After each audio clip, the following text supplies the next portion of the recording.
Hey guys, what is going on? Anthony here with Pistons Talk. Hope you guys are having a great day so far. In today's video, I wanted to talk to you guys about Sam Vecenie's NBA mock draft 1.0, whatever you guys want to call it. Now we know what the draft lottery is going to be like. No more pre-draft lottery reactions where we had Alex Sarr going one to the Pistons. We know the Pistons are going to be having the fifth overall pick, not the first overall pick. So we're going to be reacting to Sam Vecenie's mock draft to see where the Pistons are going to go in terms of what player they're going to draft. So let's get into it. So, with the first overall pick in this mock draft, they have the Hawks selecting Alex Sarr, which I think all of us can agree Alex Sarr is probably going to be the first overall pick. I don't think there's a world where he's not. I think he's just too talented, too good. And in this mock draft, they have the Hawks selecting him. Now, whether or not the Hawks keep the pick, that is yet to be determined. I mean, there's already been some, trade rumor noise that the Hawks may look to unload on Clint Capella because the Hawks were ecstatic to win the lottery, and Alex Sarr is a prospect that they're very excited about. Now, whether they keep the pick or not, again, that is yet to be determined because there are a lot of rumors floating out there right now. Currently, Spurs and Trae Young. Like, is that a thing? Is that going to happen? I don't know. If you buy the rumor mill, I tend to think that the Murray and Young experiment is something that they're probably going to have to talk about this summer.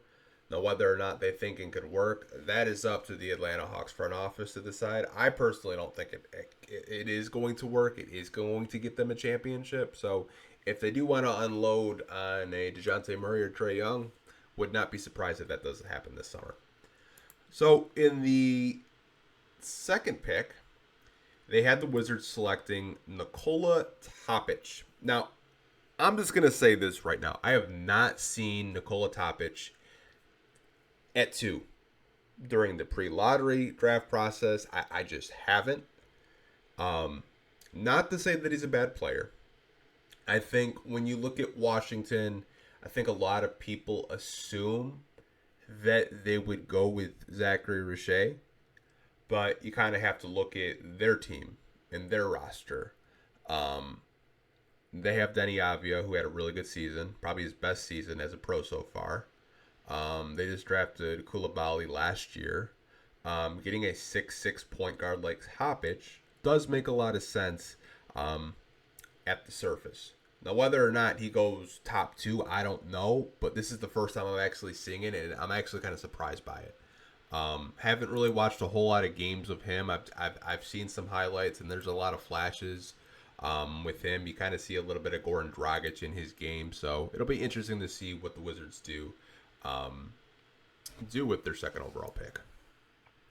So with the third overall pick, it's the Houston Rockets. Now, obviously, this was not Houston's pick. This was actually Brooklyn's pick. So if you're probably a Brooklyn Nets fan, you're probably cussing Houston Rocket fans out right now because your pick was a top 3. It skyrocketed in the lottery.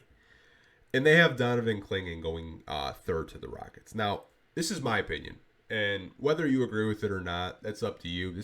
And like I said, I welcome debate. I welcome discourse. We can have conversations about it without it being toxic. I don't think Houston keeps this pick. I think Houston looks to move their pick. Not to say Donovan Clingan would not contribute to the Rockets, but when you look at the Rockets center position, they have Sengun, who I think is going to be their future center. Now, could they possibly keep the pick and draft Clingan? Sure. But everything points to the Houston Rockets trying to get to the playoffs. And I don't really think Udoka and the Rockets want to develop another 20-year-old kid. If they can attach 3 and maybe, a role player or maybe a fringe starter on their team to get another proven vet to help them get to the playoffs, I think that's what the Rockets would probably do. I'd be very surprised if the Houston Rockets stay to keep their draft pick. So scrolling down the 4, we have the San Antonio Spurs. Now, San Antonio has 2 lottery picks. They also have the 8th overall pick in the lottery. And they have Zachary Richey going to the San Antonio Spurs. Now, I'm not going to be surprised if Zachary Richey falls in the draft. Now, not to say he's not a good shooter, he is. He did have a little bit of a slump this year. He kind of hit a wall, but he started to heat back up this season. I think with him, my biggest concern on the offensive end is if the three-point shot isn't falling, he's not really like offering a whole lot. But I think San Antonio would be a very interesting fit. Kind of have a French connection with Victor Wembanyama and Zachary Richey. He's a very good player. I think defensively, he doesn't really get talked about enough. I think that's one part of his game that I would say was underrated. But wouldn't be surprised if we did see Zachary Richey fall out of the top 3 in this lottery. Now, 5th, your Detroit Pistons. Probably why you're here. They have the Pistons selecting Matas Buzelis. He's a 6'10 wing forward, 19 years old, played with the G League Ignite this season.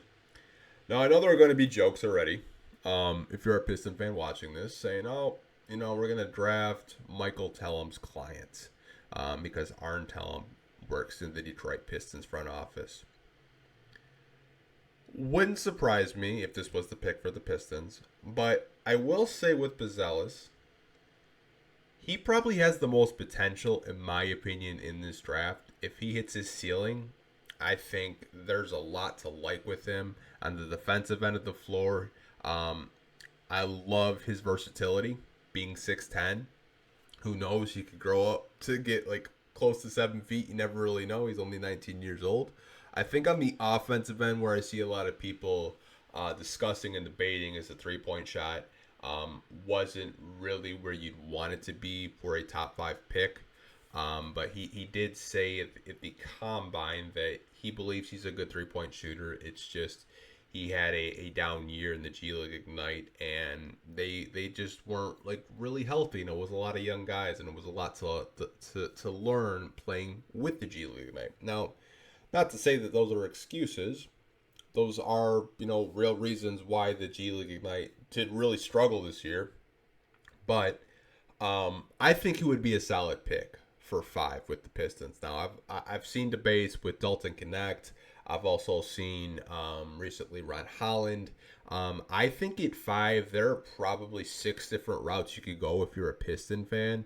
But I think if you're just going, off of a guy reaching his ceiling potential, I think Buzelis makes a whole lot of sense if you are the Detroit Pistons.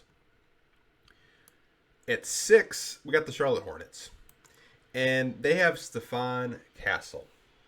Now, this is interesting because you have LaMelo Ball coming back. Now, Stephon Castle can play a little bit off ball. He had a really good combine of shooting the three-point. I think it was like a three-point. I don't want to say like a competition. Three-point drill, right? Did really well. And he said at the combine that he believes that he's a better shooter than he was in college at Connecticut. Now, whether or not that three-point shot translates at the next level, we're going to have to wait and see. But I think he would be a very good fit if you are a Hornets fan watching this. He's just a very good defender. He could take a little bit of pressure off of LaMelo Ball, being a secondary ball handler next to him in the backcourt. And his versatility defensively, he's just got that dog in him. And it's so funny. Like, when I watch Stephon Castle, I honestly think he could be like a Drew Holiday type. He's just such a good defender. He's so versatile. If the shot falls, he's going to be a dangerous player. So definitely keep a lookout for Stephon Castle. So number 7, we have the Portland Trailblazers. And they have them selecting Dalton Connect. Now, Dalton Connect is a 6'6 wing, 23 years old, out of Tennessee. He's the oldest player in this draft, and they have him going to the Blazers at 7. I think if he's there at 7 and you're a Blazers fan, this is a home run. Home run. Dalton Connect offensively, he can contribute to the NBA right now. He could easily give you 10 points off the bench. If you want to have him off the bench, if you want to start him, put him in the starting lineup, I think he's more than capable. The only thing with him that you kind of have question marks about and probably concerns is defensively. I don't think he's ever going to be a lockdown defender in the NBA. I think he'll be passable to average. But if you're not really worried about the defense with Dalton Connect, and you're just really focused on the offensive side of the floor, I think Connect makes so much sense for the Portland Trailblazers and their young core over there in Portland. So with the 8th pick, the San Antonio Spurs are selecting Reed Sheppard. Reed Sheppard would be a steal at 8. I know he had an incredible combine with his vertical. And he's one guy as a Piston fan that I think is just going to be a hell of a player. Being able to shoot the ball the way he shoots the ball, I think, is so valuable in today's NBA, the way it's played, the way that the three-point shot is so valued. And I also think he does have a little bit of playmaking ability. And he's a guy for San Antonio in the situation that you got a guy that can come off your bench, or maybe you want to slot him at the 2 guard. He's more than capable. Now, obviously, when you're a 6'3" guard, I think some people have their questions of him being too small, not going to be great defensively at the next level. The guy shot 50% from 3 in college. That's incredible. If he falls out of the top 6, I'd be very surprised. He's just a hooper, if you want to use that word. If San Antonio gets Rashay and Reed Sheppard, they literally got all the shooting in this NBA draft. And you surround that next to Victor Wembanyama, watch out. If that happens, like, the Spurs just won the draft. So, number 9, we have the Memphis Grizzlies. And in this mock, they have them selecting Ron Holland. Now, he was the other wing out of the G League Ignite. He's 18 years old, and he's number 9. I think for the Grizzlies, he fits their culture 100%. Now, when I say fits their culture, I mean, like, when I think of a Memphis Grizzlies team, I think of, like, Zach Randolph, Zebo, Mike Conley, Tony Allen, like that grit and grind type of defense. Now, obviously, they've moved on and they've rebuilt and they've drafted guys like Jaren Jackson Jr. They traded for Marcus Smart. They have guys like Ja Morant, Gigi Jackson. I think it would be a very interesting piece on that team, and I would be kind of surprised if he falls to 9. I think some people are underrating him in the sense where maybe it's on the offensive side of the ball, but I think as a 6'8" wing being so versatile, he's an excellent cutter. Like, I wouldn't be surprised if the Pistons drafted him at 5. I just wouldn't. But if he's there, if you're a Memphis Grizzlies fan, I'd be smiling ear to ear. This was the number 1 prospect, high school prospect, coming into this year, and he's there at 9. It might be a steal at 9 if you're Memphis.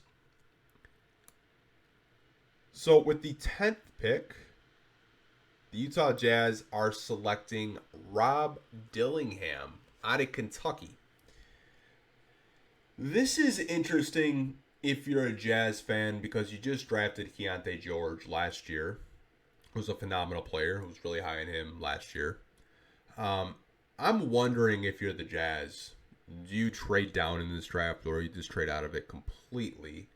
Not to say that Dillingham is not a good player. I think he would be great in Utah. I think he'd be great anywhere in this lottery. Really good shooter, pretty good point guard. I think what you worry about is the consistency with him. When he's hot, he's hot. And when he's not, he's not. We kind of saw that in the Oakland University game. Go Grizzlies. But I think if he's at 10 for Utah, really good pick for them. I just wanted to do 1 through 10. Obviously, I don't really think that the Detroit Pistons are going to be trading down all the way to like 14, like late lottery. I just don't. I don't see a prospect in this draft where they would trade up to, go to 13 like they did with Duran the other years. I just don't. But I want to know what you guys think of this mock draft. What do you think of the Detroit Pistons selecting Modest Bazelis at 5? Are you with it? Are you against it? Let me know down below in the comment section, and I'll talk to you guys down there.